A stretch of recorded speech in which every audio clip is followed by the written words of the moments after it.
Welcome to the Tech on Toast podcast, the show that connects hospitality with technology one slice at a time. I'm your host, Chris Fletcher, and each week we're joined by the sharpest minds in the industry, from operators and founders to tech pioneers, to uncover the tools, trends, and stories shaping the future of hospitality. This season is brought to you by DeliverEct, the trusted order management platform helping thousands of hospitality businesses streamline service, reduce errors, and serve up better guest experiences. Whether you're scaling dark kitchens or managing multiple brands, DeliverEct helps you connect your channels and power up performance. All right, let's get to it. Coming up on this week's Tech on Toast podcast. I got like a message pop up on my Instagram like, oh, Richard Branson wants to message you. I was like, screenshot. I feel like I need to frame it. Like, I always wanted to help in the space of coeliacs and gluten-free people. Basically just started Sonny's about a year and a half ago. So I had the idea about 6 years ago. I actually had it in Dubai. Someone came in and said they were celiac. Emergency kit. Yeah. No, we break it out. Literally, it was sealed. The symptoms were getting worse. The doctors had no idea. And then had a whole issue with actually getting diagnosed, and I had a knot in my intestines, my stomach nearly exploded. It's actually why I'm doing the business, because no one else was doing it. Yeah. Like, again, I wasn't in hospitality. You know, I've had to completely learn everything from scratch. Yeah. But there's a lot of places that say they're gluten-free, but aren't actually gluten-free. Yeah, it's a problem that's been around forever. How are you tackling it? The gluten-free element, that is the core, and we'll try and help as many other allergies as we can. So you'll almost be like sterile. My girlfriend actually has a severe nut allergy. Oh, God. So we don't get invited out very laugh. often. When it was like gluten-free was a fad, and then people were having gluten-free. Like it was a diet. But 13% of the UK are now on gluten-free diets because it kills us over time.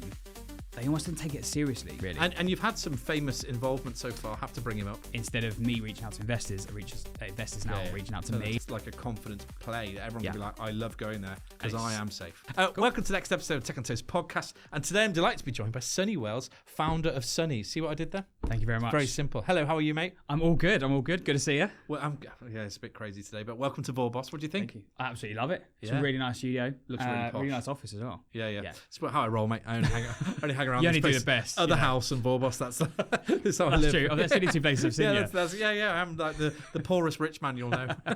Anyway, mate, how are you? And tell before we get into everything, how's life been? Because last time I saw you was Tech Expo, I think, and then I saw you at dinner. I think we had a dinner. Yes, we've done a dinner a couple months ago with all the tech lot, wasn't it? That's right. Yeah. So thanks for the invite. How was that? That was brilliant. That was really helpful. Yeah.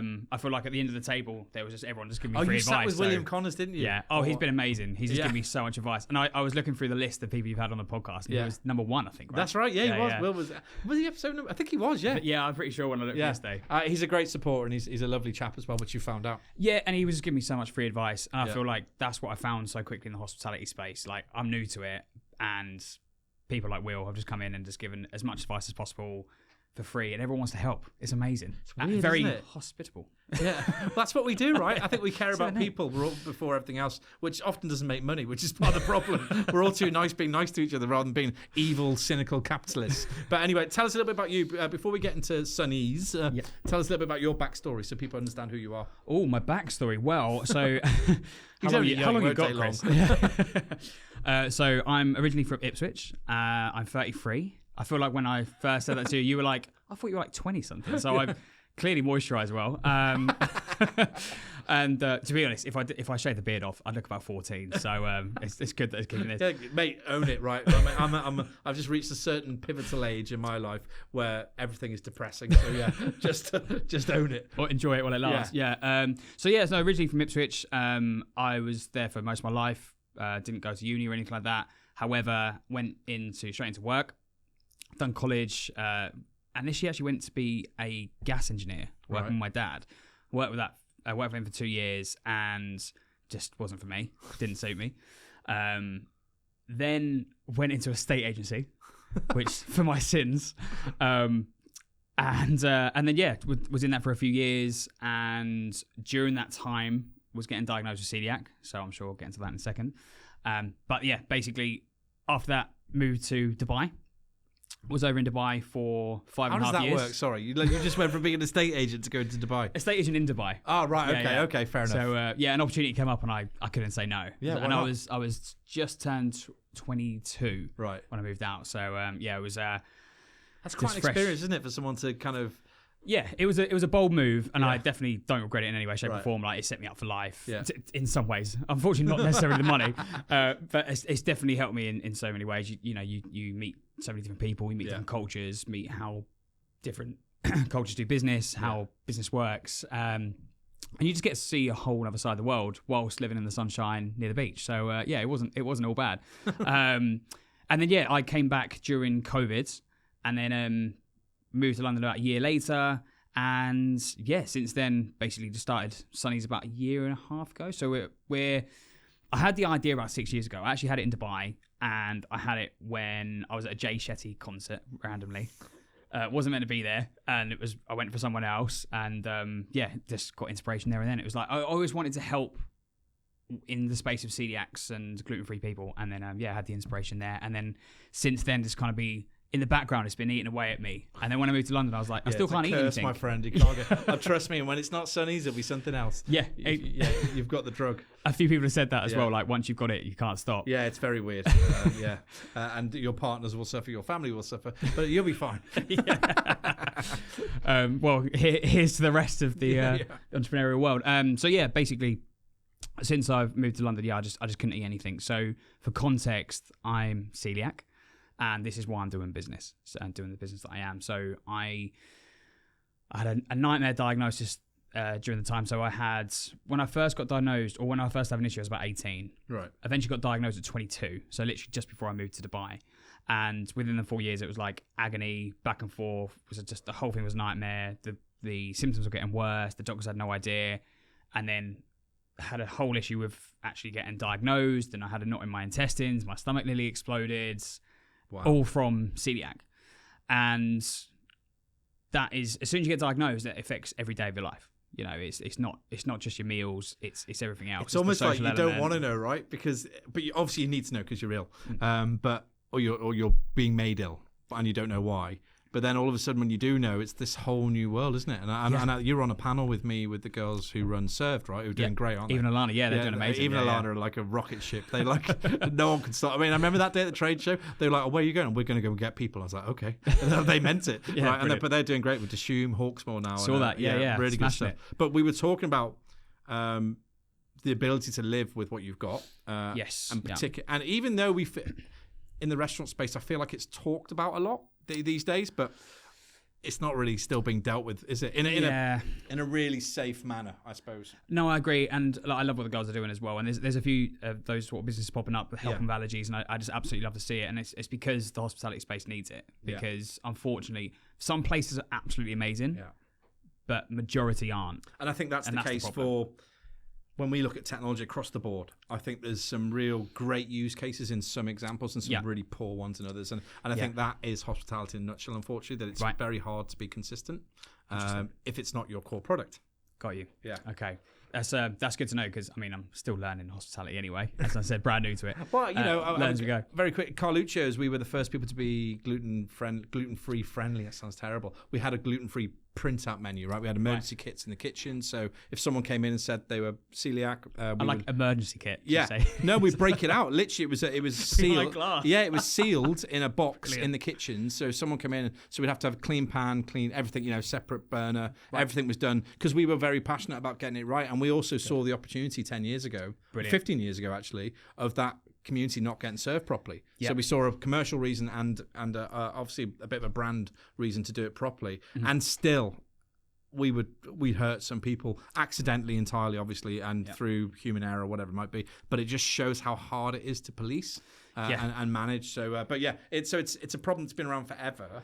How are you tackling it? Good question. So basically, we're going to have the whole business is gluten-free, right, and also completely nut-free. So no may contains, anything like that. So the whole supply chain, whole kitchen is completely free. We're also going to be able to make everything dairy-free. So we'll have a separate area of the kitchen. But in terms of the gluten-free element, that is the core, and we'll try and help as many other allergies as we can. So you'll almost be like sterile. Yeah. So it's sort of someone who's got... There is no cross-contamination. So a celiac, you can walk in there fully confident that actually we're okay in here. Yeah. Which must be is a huge opportunity. Yes, yeah. Well, so you think? Yeah. No one else take it. Yeah. No, look, this is actually why I'm doing the business, because no one else was doing it. Like again, I wasn't in hospitality. I've had to completely learn everything from scratch. Yeah. And it's because I'm passionate about it, because I can't eat anything. If you go into restaurants, like I said, Carluccio's, actually, when I was in Dubai, Carluccio's was one of the go-tos because they did cater really, really well. And so I've had a lot of Carluccio's in my time. Me too. But again, like there really wasn't many restaurants that were catering for it. And unless you was going to like higher end restaurants or spending money, or even just actually having a sit down meal, and you don't always have time. And especially in real estate and estate agency, you don't really have time. You're in between you're on the move, viewings or in meetings or valuations, whatever it might be. So you're permanently on the go. And I couldn't eat on the go. So unless you're bringing like a sandwich to work or a salad, like you just can't eat. So unless you're prepared, you can't eat anything. And I honestly thought when I moved back to the UK and I moved to London, I honestly thought I'd be able to eat better. And I won't name any names, but there's a lot of places that say they're gluten-free, but aren't actually gluten-free. Yeah, that's 100%. The cross-contamination. And as you said, like with Carluccio's, like you have to have that separate area, you have to have separate pans. I think crazy people put a blanket across it, and I might be wrong saying this. I think people tick a box almost saying, we've done the training, there is a process in place in the restaurant, so we know, flag the manager. So my son works at Pizza Pilgrims, right? Yep. And I asked him about it the other day. I said, what do you do if someone comes in with an allergen? Because you don't know what like, no offense, Shay, but you're not the sharpest tool in the box when it comes to that stuff. Like he's very book smart, but he's not. So you need to be quite smart on your feet for that kind of stuff to actually understand what the customer's telling you. Yeah. And so they're all, and I think this is right, that anybody who mentions that word straight away, managers brought to the table, it's dealt with, there's a process that follows. So I think some people do take it very seriously. I think everybody probably understands the seriousness, but I think it falls down the food chain. So once you, like any process, right? Like setting a table, some people do it better than others. Some people follow the procedure. Someone take a shortcut. I think they do the same with allergens, unfortunately. Do you know what? Someone gave me a really good description the other day, and like how it works in restaurants. If it is like the waiter or waitress, and then they tell the manager, and then they tell the chef, it's like Chinese whispers. Yeah. By the time it gets to the chef, it's almost, that bloke's got an allergy. Yeah, exactly. I might die if I eat this. Yeah, exactly. And like especially, and a lot of the time, the managers do come over and have the chat, which is great but when I walk in a restaurant, I always have to have a tick list in my head to go, okay, if I've called up before and they understand it and they understand what celiac is, it's not just gluten-free. Again, it's not an allergy, it's an autoimmune disease. Hopefully people understand that. And then once you're actually in the branch or the store, does the waiter or waitress understand it? If not, does the manager understand it? If not, does the chef understand it? And the amount of times I've had to walk out of restaurants because they don't understand it. I think that's the worry. And the problem we've got is that we have a very high churn, right? So lots of people come and go in restaurants. It's a transient business, and we have lots of employees for no one's fault, right? It's always been the way, and I don't care what anyone says. It's an evergreen problem. It's always been that way. In the 30 years I've been around it, people come and go, and the problem with that, a new person will start, and unless your training is absolutely slick and robust, and that person's fully educated before they touch a kitchen utensil, they're going to cause a problem in your scenario. 100%. And this is the thing, like this is why we're going to be so heavy on training, because if someone doesn't understand, because if someone hasn't got, so obviously if they're gluten free or they're celiac, they don't have to worry. If they're a nut allergy, they haven't got to worry. If they're dairy free, we obviously need to take precautions, like we said. And then if there's any other allergies, that person with allergies is already going in somewhere worried. Like they're already nervous. So I was going to say the dining experience for you, in today, wandering around London wherever you go, must be pretty shit. It's a nightmare. Like you can't eat anything. Honestly, Chris, it's ridiculous. Like going out for dinner with your mates, for instance, or just going somewhere with a friend or girlfriend, boyfriend, whatever. You sit there and you must be thinking, oh, I'm not excited about this. Well, no.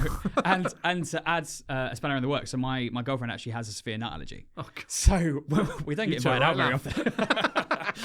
But it's sorry, we're laughing about it because we're no, but you have to have a bit of humour about it, because it is so hard to live with. You shouldn't. I think that's the thing, that it actually gets to the point where it's frustrating, right? It is frustrating. Oh, it's painful and very, but it's also it can be solved. Yes, and I presume you must feel like, so my son's autistic, right? And I when we go to certain things or do certain things, I feel like he should be accommodated, but it's almost a similar conversation that.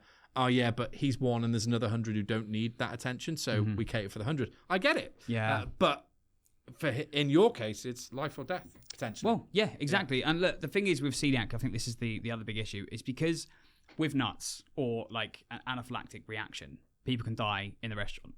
So restaurants are like, oh my god, can't give them the nuts, they'll die. Whereas if it's gluten, because it kills us over time, they almost didn't take it seriously. And also there was the big issue as well was when it was like gluten-free was a fad. and then people were having gluten-free. Like it was a diet. Yeah. You know, and then it's like, and look, don't get me wrong, there's so many health benefits to actually eat gluten-free, and I won't bore you to death today about it, but you look great, mate. Thank you. That's why I said you about 20 years younger than you are. It's because of the gluten, exactly, there we go. But look, I think when you go into these places and you say, I'm gluten-free, and then you eat a bit of bread, that's when I think a lot of people will go, oh, it's not serious. Yeah. But it is, and then, you know, celiac disease, there's 100 people, but 13% of the UK are now on a gluten-free diet. So not all of them are celiac, but there's so many people that have to avoid it for other medical reasons, that are just trying to be healthier, or, you know, they physically can't eat it. So that it's in that proportion of the market is getting bigger. But going back to what we were saying, like with the places that are catering for at the moment, I think a lot of places are just trying to capitalize on it and just say, oh, we're gluten-free because they're getting another market in, but they're actually not safe. It's and a they're risk, actually not isn't gluten-free. It's actually a risk because the commerciality that we've mentioned at the start there, that the opportunity to find these people who can't frequent restaurants because they don't trust them or don't feel happy enough to dine them is an opportunity for restaurants that are struggling to make money, right? So they would look at it thinking, actually, I mean, I don't know how cynical they are, but you know, it's an opportunity, right? I get it. Yeah. And with Sonny's, and Sonny's is going to, is it a QSR fast? How do you QSR? You're sitting in that vertical, so it's going to be come in, grab your food, exactly, and you can stay in and eat. Or we're going to have like some seats, but it is going to be, you know, the aim of fast food. The thing is, I actually, as time's going on, I don't actually like the word fast food because everyone instantly thinks of bad food, and we're trying to be fresh, clean, healthier food. We know we're not going to be healthy. We're doing toasted sandwiches, fries, milkshakes, but it's clean food. Yeah. And that's a big difference, and it's fresh. So instead of it, you know, there's another, you know, certain burger chains that don't, their food doesn't go off for 30 years. There's, you know, that food should go off. It's not proper food. So so we're doing that movement as well. But the idea is to be fast food, really. And you've had some famous involvement so far. I have to bring him up. It's been amazing. Actually, the one I've only ever read one book in my life, right? And it was his book, Richard Branson's book. Yeah, really? Because the reason I built Tech on Toast the way I built it, I don't really tell people many of this actually, but it's because when he built Virgin Records, it was just, I think, his first business. He noticed the fact that you needed multiple revenue streams to support if it wasn't doing well, something else, because he got hit and he lost a load of money. So when I built this on a very much smaller scale, I thought, I need different revenue streams just in case one bit doesn't work. And actually, it's turned out to be really helpful because they all kind of help each other. But no, it's really interesting. Tell us about your experience with Mr. Branson. Oh, well, it was quite surreal. All the celebs. You know, as you do, you know. The whole thing was, there's an amazing experience. So back in January, for context, so there was a partnership that Simon Squibb got from Help Bank and Sir Richard Branson from Virgin, they'd done a partnership where they were doing a doorbell, so literally like a Ring doorbell in the Virgin Hotel, and they would get entrepreneurs and founders to come up to the doorbell, say what the business is, either how they can help or just to shout about it. Mental. I didn't know this part, but oh, really? No, I didn't know the story there. So basically, I actually went a few days before the doorbell went live. I went to a Simon Squibb event with Virgin, weirdly enough, and he was just doing a talk, and he said, Friday we're going to launch 9:00. So I think I got there at 9:10, and the reason I was 10 past was because I bumped into another founder that's just done it as well. And so I was like one of the first in. It was literally 60 seconds of your time, and it's just catabolic. Where was this, in Dubai or in London? No, this is London. Right. Yeah. I've been in London for the last 4 years now. Right, so okay. Most things I'll talk about now will be about London. Don't drop the Dubai anymore. But so then fast forward a couple of weeks later, Simon Squibb then reshared it to his millions and millions of followers. My doorbell pitch, which was amazing, that got us loads of followers. It got loads of traction and just awareness about the business, which was great. And then nothing really happened for a few months. And then I got invited to a roundtable at the Virgin Hotel for their new launch. And I was quite privileged to be asked anyway. Bear in mind, the business hasn't actually fully launched yet. So I was like, this is amazing. And so I went in and they mic'd me up. They put a camera on me. And I just thought they were going to be like, oh, and here's Sonny, the founder of Sonny's. And I walked in and it was Richard Branson and Simon Squibb. And they were like, surprise, you've won the Elevator of Dreams. And I won the whole thing. So I came on top out of 1,200 founders. So, and then actually being able to meet Sir Richards and have a chat with him and have a good discussion about Sonny's, what we're doing. He was saying he loved the pitch. He loves the business idea. It was amazing. It was such a surreal experience. Oh, my God. I'm actually getting goosebumps now as well. Yeah, I bet. That's such a cool achievement. Oh, thank you. If I had a little button to do a round of applause, I'll add one. We can have one in, I'll add one in the edit.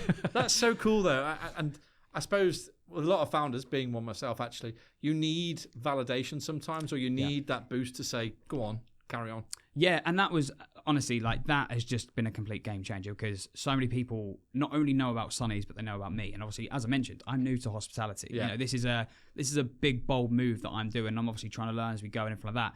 But that kind of gave me credibility as well as a founder. So the whole thing was just amazing. And then I also won an hour with Simon Squibb as like a mentor hour, so that was great. And and then it was a few days later I got like a message pop up on my Instagram like, oh, Richard Branson wants to message you. I was like, screenshot. I feel like I need to frame it. This is like, it was so surreal. But no, yeah, the whole thing was amazing. It's give us credibility as a business. It's give us a huge endorsement. And just shouting about the business. More people are aware of it now, and everyone asked me about it. And actually, the biggest thing that's been noticeable. So we're currently raising money at the moment. Hopefully, nearly finished. Actually, we'll add. But the biggest thing that changed from that is we pushed a bit of PR. We've done a bit of press with it, and instead of me reaching out to investors, investors now reaching out to me, and that's complete flip. So investors sometimes like finding a needle in a haystack. It's so hard to do that bit.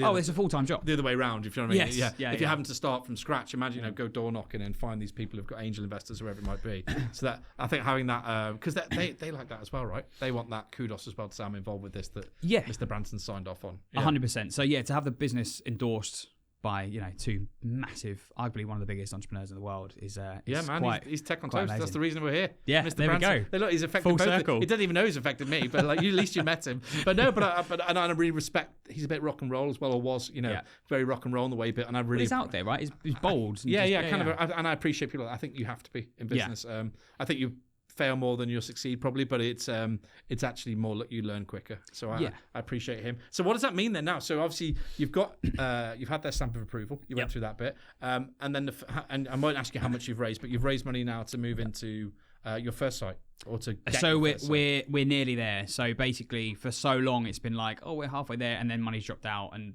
I've for a long time I was saying committed because it was committed. And then technically we actually overcommitted the rounds. And then again, that was like, oh, we might delay for a few months. And it was just trying to actually lock people. A lot of people said yes, we love the business, but locking people in and getting them to pay it's been a challenge. Another learning. Exactly. And I think for anyone raising, if they're starting out, I think just prepare for it to take a lot longer than you think for the raise, because again, it's been amazing. Like even with because timing for them, I guess, is important, right? In terms of if they're giving you money, understanding their return, understanding what their business is like at the time they said yes to versus now when you need the cash. Exactly. And look, the money we're raising now is for the first site, but we actually started raising quite early on. So I've been doing this full time about a year, and I didn't start raising straight away. I was getting like the food consultant in place and different advisors and everything like that. And then a lot of those people I was speaking to, they're like, well, where's the food? we want to see the food. I'm like, oh, that is actually quite an important part of the business, but I'm not a chef, so I was like, if I make it, it's gonna be awful, so we need the money to start the food. Anyway, so but what we done was we was able to bootstrap. So we went away, we kind of paused the round and went off, developed the food, create the food. Back in February, we had a food tasting. The food looks amazing. It tastes amazing. Who have you done that with then? Have you used consultants? How have you done another food consultant as well. And then in the meantime of that, I've managed to get some really amazing advisors on board. So Shereen Ritchie from Leon. I feel like everyone knows Shereen when I mention it. And also there's a guy called Mark Ward he's got a 100% gluten-free restaurant in Angel in North London. So that's a restaurant. Cool. But he's been very successful from it, and obviously wanted to have them learnings from him as well. So he's going to help us on the free from side. But we're also using Lumiere Consultancy for our food. Okay. And they've been amazing. They really have, and again they really understood it. And his daughter is gluten intolerant, so that's not the bakery, is it? The Lumiere bakery? Not no, different thing, right? Okay. No, that's there's a guy Ben Floyd. Oh no, okay, fine. No, we're just discovering people on the podcast. But so that's basically that's kind of our forte of people around us, and there's been a lot of other people that have came in and said we'll help, and we can give advice as and when. So that's been incredible. But anyway, so we've been able to get the food ready. We initially actually done it gluten-free, nut-free, and everything dairy-free. Yeah. However, unfortunately, the dairy-free cheese is just not quite there yet, and also it's still really processed, and it's so.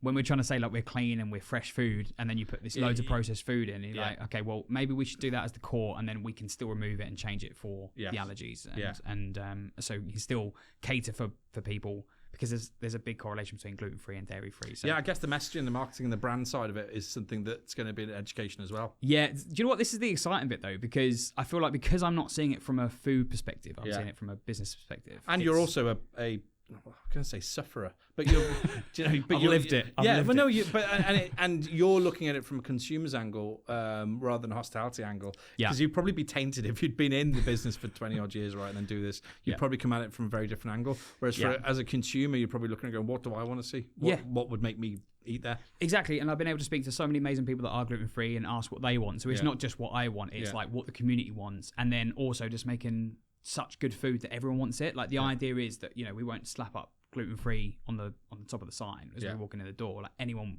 will just see it's because you food. want to make a brand, right? And not be pigeonholed into, but obviously people know you for doing that, but at the same time, if I'm gluten-free or celiac or whatever, I want to go out for dinner like my mates. But I don't want to go to someone that has a badge over it that says, I go here because I'm special. It needs to be, but it needs to feel like I go here because it's great. Well, this is the thing, right? I want everyone to be able to eat at the same place. So, like, again, if there's someone that's gluten-free and they go with a friend and the friend isn't gluten-free, they will be able to eat together. Just have lots of sad people in a room together, which is pointless. Eating alone. All on their own, like a hotel lobby in midweek, like people like me. But it's true. And I think that's what you want to create, that space where actually it's just a cool place to eat. Yeah, cool place to eat where everyone can. Delivering clean food, right? Yeah. So I think that's the key messaging, and I think that's something that people will really resonate to, and your community will appreciate. Yeah, and at the moment, obviously, we're building that through the core community. Like the people that I'm speaking to, they're like, "Oh my god, gluten-free fast food! I'm so excited! This is amazing! We desperately need this." And then there's other people going, "Oh, well, my son's celiac or my daughter's celiac," and then you're going, well, we can't eat anywhere, or we have to get certain food and accommodate for her. So then they'll be able to all at the same place. So that's just amazing. And that's the whole idea, to be able to make sure that everyone can eat together. And is the model, build one, get it done, get it running, get proof of concept, and then say, right, who wants to play? Basically, So, well, interestingly enough, I won't reveal too much, but I am in conversation with someone to potentially already start raising for the next 4 sites, because there's people that really believe in what we're doing, which is incredible. I think it's. I think it's a goer. Thank you. Yeah, no, genuinely. Like when we first met you, whenever that was a while ago, and I just think the world's changed, or should be changing, right? Yeah. And I think because I've been on this autism journey with my son, I know it. Again, it's not allergens, but it's a minority issue. Where people get put in buckets and boxes and told to behave a certain way. I think it's the same in food, right? And we've never really dealt with it. No one's really addressed it because they haven't seen the commerciality in it. Let's be honest, that's the only reason. And probably some of the fear of I think the biggest thing operations is of it. It's the operations side as well. Like if some of the big corporate companies decided to turn around and go, right, we're going to make everything gluten-free, they'd have to start their whole supply chain again. They have to literally start from scratch, chuck all their kitchen stuff away. It's I think fresh food. So when Coeliacs was doing it well, or trying their best to do it, everything was fresh every day in the kitchen. So it was easier to manage. So we could literally say, this is that. I think when you're ordering from, like you say, through supply chain and trying to do it, it's so hard to unpick. Yeah, so but if you get it from right from the beginning, and it's all safe and it's all clean. Well, if you build for that purpose, 100%, which is what you're going to do. Exactly. And what does it look like? Is this because we're on the tech podcast, and what does it look like in terms of tech, or what's your plan?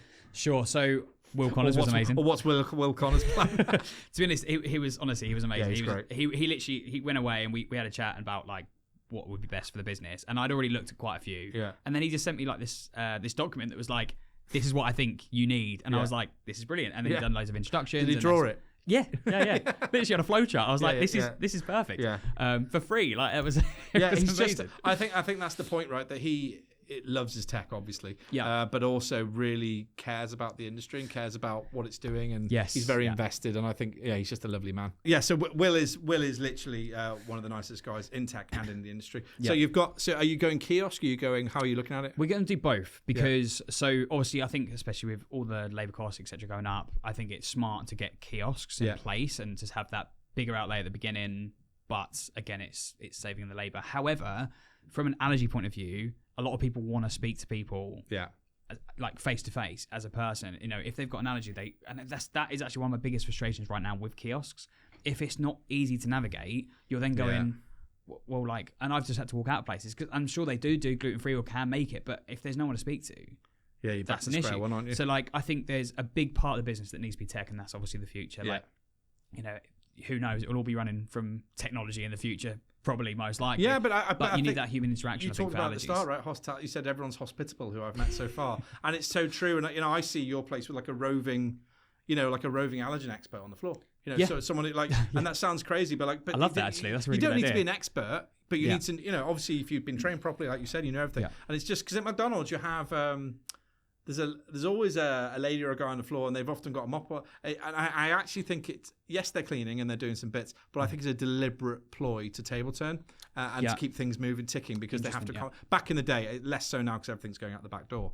But I think in your scenario, having that peace of mind, that expert who just wanders through, they're just nice, right? Yeah. They're probably clearing some tables as well, chatting to people or whatever. Yeah. But they've got, imagine that, having someone with ultimate knowledge being on the floor all the time, and it's only one person. You don't need more than 1, 2 maximum. Yeah, and it's not going to be like a massive store anyway. So there'll always be someone on hand. That's the aim to have. I think that's and I think for because of where this journey is right now, I think people will need that comfort as well, don't they? Yeah, especially at the beginning. You've got a new place. Again, anywhere you go, even if it says 100% gluten free, even I've been to quite a few restaurants and they're 100% gluten free. You still have to ask like.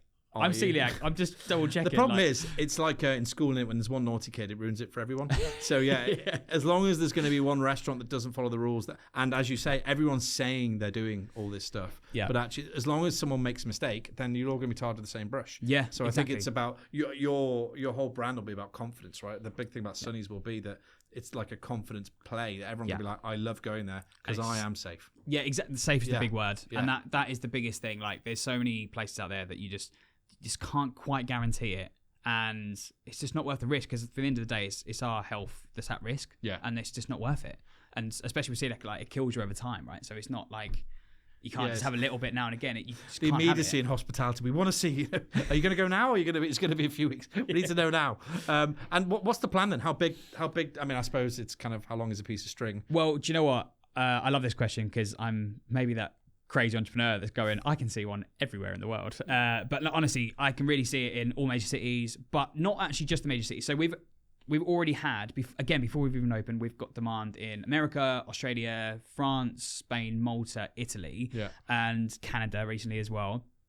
People either wanting to do a franchise or just saying like, we are desperate for this business. And when you look at the numbers of these places, would be good, mate. I think it will be for this. There's and it's just franchising right. So we're going to probably do 3 stores. Make sure the model works. It works completely well. It runs smoothly, and then you can happily pass it over to a franchisee, and they can run it. But we need to go through those teething problems, make sure everything's working right, so that it's making money for the franchisee. But 100%. Also, if not, it's not going to grow. So we need to go through that personally ourselves. But I can literally see it everywhere. And I say cities because again, that's the biggest populations for a lot of the countries around the world. But being from Ipswich, a relatively small town, it's not tiny, but the biggest frustration is that a lot of things are in cities. Yeah. So then you're like, well, I'm celiac and I don't live in London. I want to eat somewhere still. So I think even just having smaller locations scattered around everywhere. Isn't the stats like something crazy? The increase in allergens is, I think you guys told me about it on the panel. I don't know if you remember what it was, but the increase in how allergens are compared to even 5 years ago. Do you know what? So that was even Alana that gave the actual those stat. Two, the grads. Oh, they know their stats very well. Look, I know the stats. Was it Eve? I think it was just like bam, bam, dropping again, stats. It's a personal experience, right? She's got a severe nut allergy, so she's lived it. She's like invested. Passionate about it. Yeah, exactly. So, but like I'm more from the gluten for the nuts and the dairy stats that I've looked at mainly, but all other allergens as well, obviously, are very important. But they're all in growth, right? So it's the wrong way to say it. They're all going through the roof, and that might be because our food isn't fresh and clean. So the reality is that actually where there was a need in the cities, the suburbs will eventually need it as well, because they already need it. The cluster of people there are. So I know already in my close circle, I'd say 25% of my good close friends have some kind of allergy. Yeah. So it's I think it'll be needed everywhere. I can see a Sonny's in Pontcanna in Cardiff. I can see it everywhere. Literally, wherever there's a demand, will be there. Like it's even the whole of UK, like even Scotland, Ireland, Wales, like all of them are going, we are desperate for this, and it's because it's needs. Yeah. And I think that's the big difference between us and any other food brand out there. You need to go quick, mate. You need to. Well, this is what we're doing it. Come on, people, give him the money. Look, we've run out of time, but I love chatting to you. It's always. Thanks, Chris. I think it's fascinating because I think it's such a great thing to do for a start. I think it's great because you're personally invested, and we even Alana, we all met together a while ago, and they're also invested. I think it's just great to see young people going after it. Can't believe I'm saying young people. I'm really getting old. If people want to get hold of you and give you some money, what's the best way to get hold of you? hold of you? So I've got a So couple of any pages. tech investors listening here, by the way, or people, VCs dialing in, listening, please have a chat with Sonny because, as you've heard on the last half an hour, cracking concept, and I think he could probably give you a return quite quickly. So, sorry, mate. How did they get hold of you? And I'd actually just add to that as well. Like, obviously, we haven't, in terms of the tech, obviously, we've looked at quite a few. He's still open. It's like Love Island. If I see something amazing, I'll consider it, put it that way. You get about 55 emails coming right your way now. Well, I won't give me an email. But no, I think you basically the best way to find is Sonny the Celiac. So that's with Sonny with an O. That's my personal page where I'm showing the founder journey and the story and a bit more behind the scenes stuff. Sonny's _food is the Instagram, the TikTok, and if not LinkedIn, Sonny Wells, SONNY. Perfect. Mate, lovely to see you. What have you got planned for the rest of the day? Meetings. Back to back, as you can imagine. Always raising. Yeah, exactly. It never stops. I might sleep in about 2 years. You've got Shireen. She's really quiet as well, and she's God. You could have picked. She's got a lot of energy. She has. Oh, that's actually why I got her on board. I saw her at lunch, and I didn't approach it. I approached her just to chat, and then I was like, because her energy on the stage, I was like, she's a people person. I think she's amazing. We did our very first service event in Brewdog where we took over the whole thing. Right. And she was the only one to arrive via the slide. I don't know if you've seen Waterloo. But yeah. I've been in there. I normally do the grinds. Yeah, that's right. So she came down this. We've got a great picture of her doing this coming out there. And the rest of the panelists sit on the stage waiting for her going, okay. So, brilliant. Yeah. But that's just her, right? I think she worked at London Underground or something. Oh, really? Yeah, she's not from this world. She not in that way. But she worked on London Underground. I remember talking about saying that she was surrounded by guys all the time and very much she was like kind of like the only woman kind of beating back on them. But you see that in her, right? She's got and this that is what fight. Her new venture is as well now, right? Obviously helping. Oh, the mentoring. Women. Yeah, which is amazing. Cool. And again, there is, even coming into the world, like it is a mainly male-dominated space. So to see more women coming up, mate, I've got incredible. a daughter. I'm scrapping like all the Everest trying to find, and I think we hire. I never really talk about this openly as well, but we hire mostly women in Tech on Toast because same reason. Hadn't thought that actually. Because team, because it's infiltrating. We want to infiltrate the tech space a little bit because not very many female founders at all. Apart from that's why I made such a fuss around even Alana because they are rare. And they're smashing it. Yeah, and look at them. And because they've got a great product, it's not about because they're men or women. It's because they've got a great product. Like you've got a great product. So thank you. Anyway, very cool. Say hi to Richard when you see him next, Sir Richard. And I'll tell him. I'll text him in a bit. Tell him thanks. But thanks very much. That was Sonny Wells, everybody. And Sonny's coming to a high street near you soon. Thank you, Chris. Cheers.